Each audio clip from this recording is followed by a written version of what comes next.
こんにちは、ソニック研究員の KT です。今回はソニックシリーズに登場する思わず目を覆いたくなるようなトラウマシーンをまとめてきました。ゲームのトラウマ集は YouTube なんかでもよく見かける動画ですが、ソニックシリーズにも色々なトラウマシーンが登場するんです。ということで今回はそんなトラウマシーンの中から僕が厳選した5つのシーンをご紹介しようと思います。かなりヘビーな内容も含まれているので覚悟していってくださいね。それでは早速スタートです。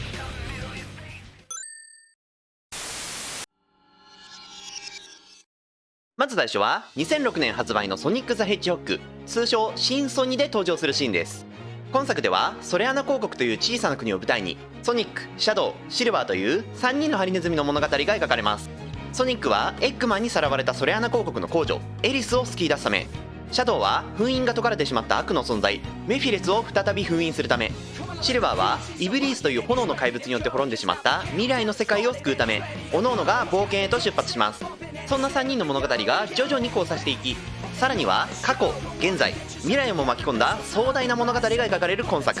ソニックシリーズの中でも屈指のメインストーリーと名高い作品です。そんな新ソニで登場するトラウマシーンはソニック編、シャドウ編、シルバー編を全てクリアすると出現するラストエピソードの冒頭。見事エッグマンからエリスを救い出したソニックがエリスと歩いていると、その背後にメフィレスが現れます。そして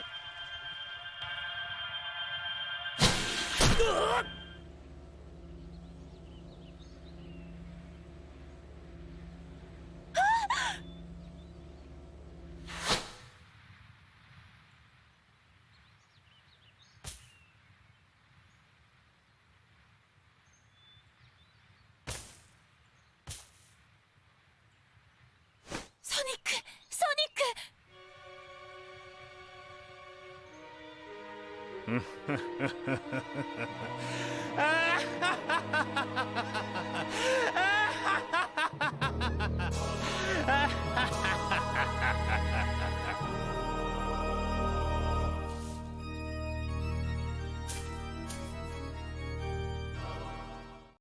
いかがでしたか？なんとこの新ソニのラストエピソードではソニックがメフィレスに殺されてしまうんです。なぜメフィレスがこんなことをしたのかというと、エリスを泣かせるためです。実はメフィレスはもともとイブリースと一つの存在で、ソラリスという名の生命体でした。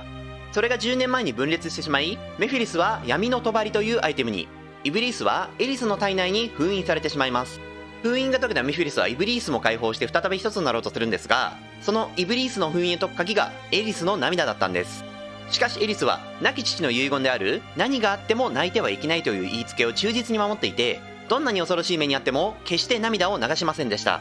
そこでメフィレスが目をつけたのがエリスが思いを寄せていたソニックです。ソニックの命をエリスの目の前で奪うことによって彼女の涙を流させようとしたんですね。ソニックが死んでしまうという非常に衝撃的な展開ですが、さらにショッキングなのはその殺され方です。後ろから口出しにされるというかなりえげつない殺され方をしています。一応レーティング A なんですけどね、このゲーム。ソニックやっててこんな描写見せられるなんて普通思わないんで、こういう描写が苦手な人なんかは特にトラウマになってしまったんじゃないかと思います。ちなみにこの後ソニックは仲間たちが集めてきたカオスエメラルドとエリスの思いの力によって見事復活を果たし、シャドウ、シルバーと共にラスボスであるソラリスとの決戦に向かいます。この辺りの演出はめちゃくちゃ熱くて感動するので、あのトラウマシーンを乗り越えられる人はぜひやってみてほしいですね。乗り越えられないという方はぜひ以前投稿したこちらの動画をご覧ください。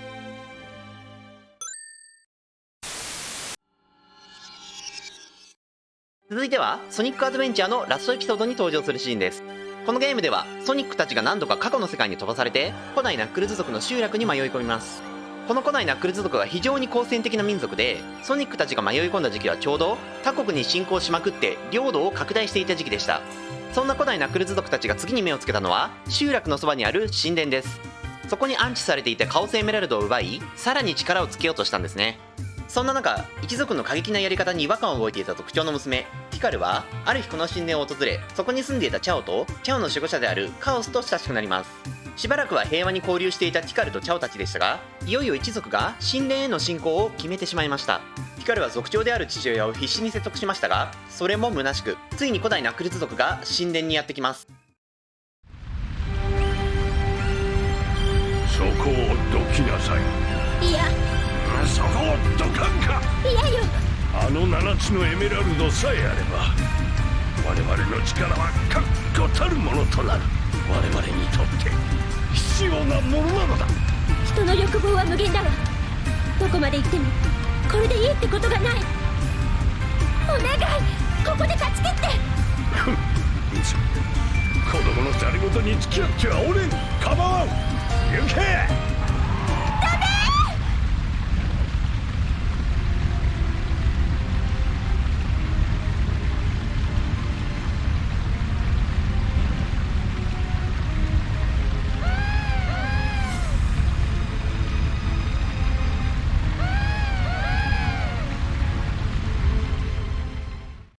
ティカルの必死の説得にも応じず、古代ナックルズ族たちは神殿に突入し、そこにいたチャオたちも命を落としてしまいました。戦う意志のないチャオたちが一方的にやられてしまう様子は見ていてとても辛いです。しかもこのゲームにはチャオを育成するミニゲームがついているので、これを遊んだ後だとさらにきついですね。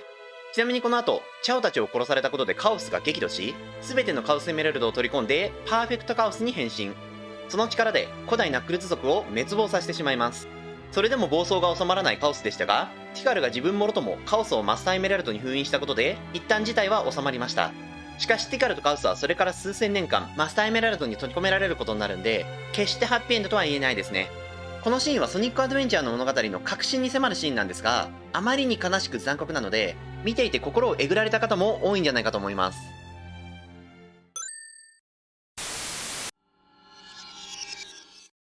続いてのドラマシーンは1993年に発売されたソニック・ザ・ヘッジホッグ CD に登場します。このゲームではリトルプラネットという小さな星を舞台に、時間を操るタイムストーンという宝石を狙うエッグマンと、それを阻止しようとするソニックとの戦いが展開されます。オープニングとエンディングにアニメーションがついたり、ソニックシリーズの主要キャラであるエミーとメタルソニックが初登場するなど、ソニックファンにとっては非常に印象深い作品ですね。またゲームシステムにもタイムワープ機能という新たな試みが加えられています。ステージ中にあるパストやフューチャーと書かれた看板に触れた後、高速で走り続けるとソニックが看板に書かれた時代にタイムワープするんです。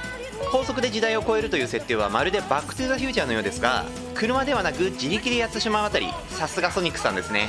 そんなソニック CD ですが、タイトル画面であるコマンドを入力すると隠しイラストが見れるという裏技があります。やり方はまずタイトル画面でご覧のようなコマンドを入力。移植版だと最後のボタンが違う場合がありますが、メガドライブのコントローラーの A に該当するボタンを押せば大丈夫です。この操作を行うとサウンドテストモードという画面に入ります。ここでは FM、PCM、DA の数字をいじることでゲーム中の音楽や効果音が聴けるんですが、この3つの数字を特定の組み合わせにすることで隠しイラストを見ることができます。例えばソニックたちがライブをしているイラストや、本作では登場しないテイルスのイラスト、また非常に可愛いソニックのイラストなんかも収録されています。ところが FM46、PCM12、DA25 という数字に設定するととんでもないイラストが現れるんです。それがこちら。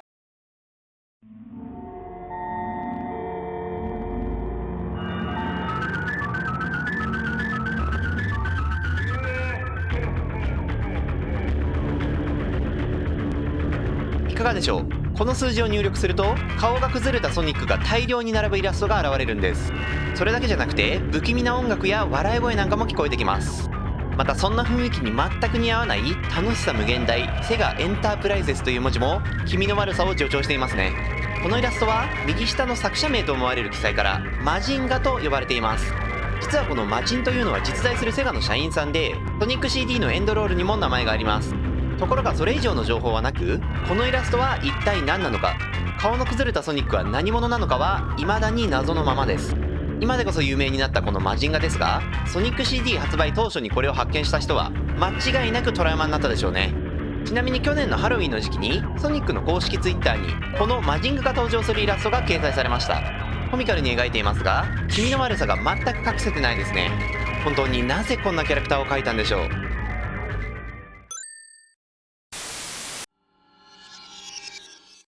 続いてトラウマを植え付けてくれるのはソニックシリーズの大人気キャラクターシャドウ・ザ・ヘッジホッグです。シャドウは黒い体をしたハリネズミで、2001年発売のソニックアドベンチャー2で初登場しました。ソニックのライバルという位置づけで、ソニックアドベンチャー2の中でも幾度となくソニックと戦いますが、最後はソニックと協力して世界を救います。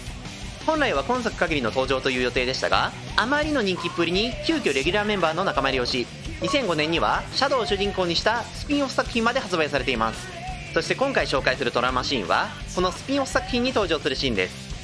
このゲームではシャドウが過去の記憶を失っていて、自分の記憶を取り戻すために行動することになります。さらに各ステージにはヒーローミッションとダークミッションがあって、どのミッションをこなすかによってストーリーが分岐するマルチエンディングシステムになっています。ヒーローミッションをこなしていくと侵略者から地球を守る救世主に、逆にダークミッションをこなしていくと侵略者と共に世界を征服する悪役になるといった感じですね。他にも自分がアンドロイドだと思い込んでしまうエンドやアークに引きこもるエンドなどいろいろあるんですが、全ステージでダークミッションをこなしたエンディング、これが非常に恐ろしいんです。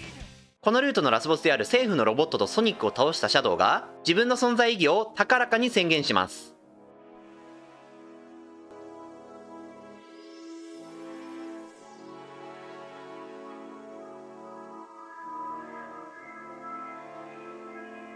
ついに全てのカオスエメラルドが僕の手に。シャドウ、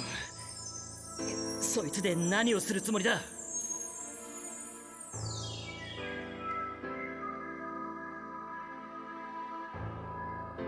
僕の名はシャドウ・ザ・ヘッジホッグ。愚かな人類を裁くために生まれた天よりの使者。この奇跡の力で醜い世界を滅亡へと導く。それが僕の答え。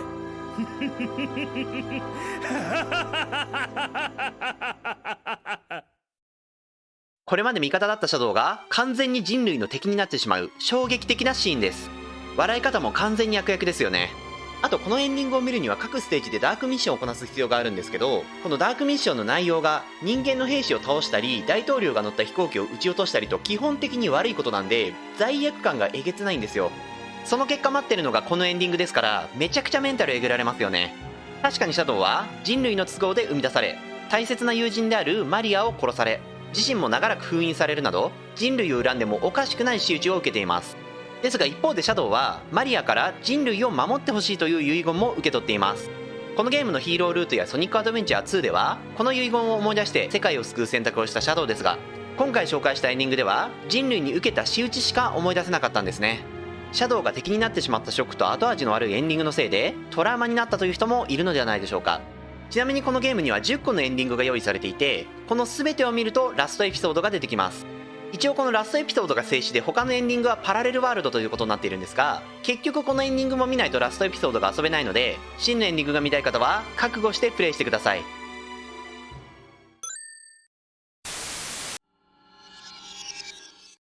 最後にトラウマを植え付けてくれるのはプロフェッサー・ジェラルド。こちらは有名なトラウマシーンなのでご存知の方も多いかもしれません。ジェラルドはエッグマンの祖父にあたる人物で、ソニックたちの時代から50年前に生きていました。さらにシャドウの生みの親でもあります。彼は非常に優秀な科学者で、当時アークというスペースコロニーで不老不死の研究に携わっていました。そんな彼のトラウマシーンが流れるのは2001年発売のソニックアドベンチャー2。このゲームではソニックたちヒーローチームとエッグマンたちダークチームがカオスエメラルドをめぐって戦いを繰り広げ、最終的に全員がアークに集結します。そこでエッグマンが全てのカオスエメラルドを手に入れるんですが、次の瞬間アークが地球めかけて落下していきます。ソニックたちはもちろんエッグマンですら何が起こっているのかわからない状況の中、突如全世界にジェラルドの映像が流れ始めました。これは何としたことじゃ。なぜキャノンが発射せん。一体何が起ころうとしてるんじゃ。こ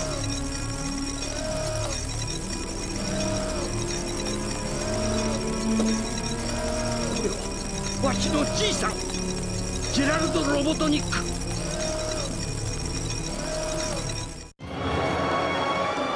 これは全人類に対する死刑宣告だ。私の計算に狂いがなければ27分53秒後、アークは地上に衝突し、お前たちは世界ものとも消えてなくなるだろう。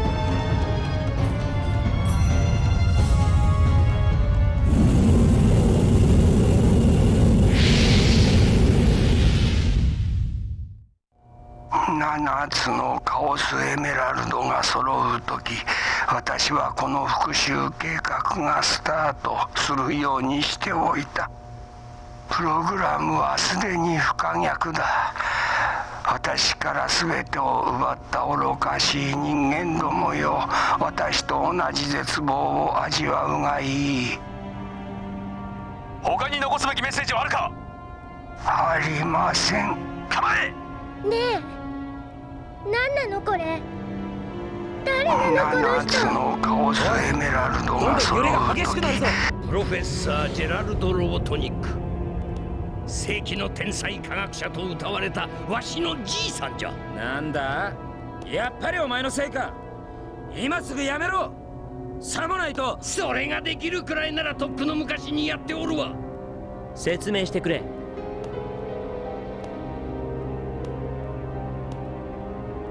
往生際の悪いハリネズミめ、やはり生きておったのか。あんなもんよりナッコースの動かすシャトルの方がよっぽどスレナインだったぜ。何？わしが手に入れたじいさんの日記じゃ。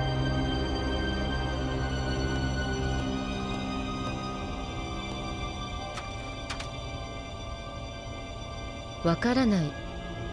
どうしてこんなことになってしまったのか。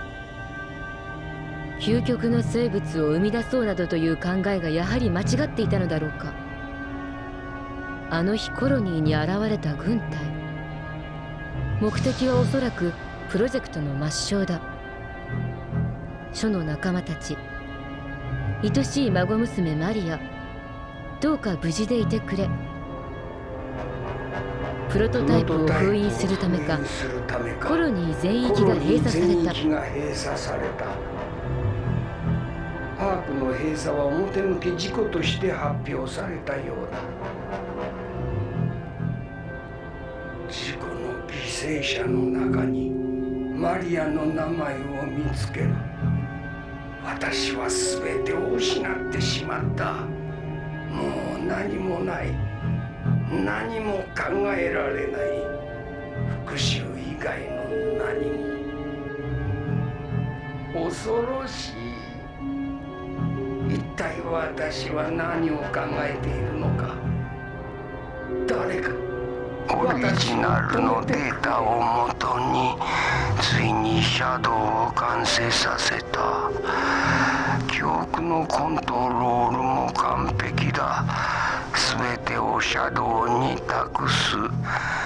後世に望むものあらば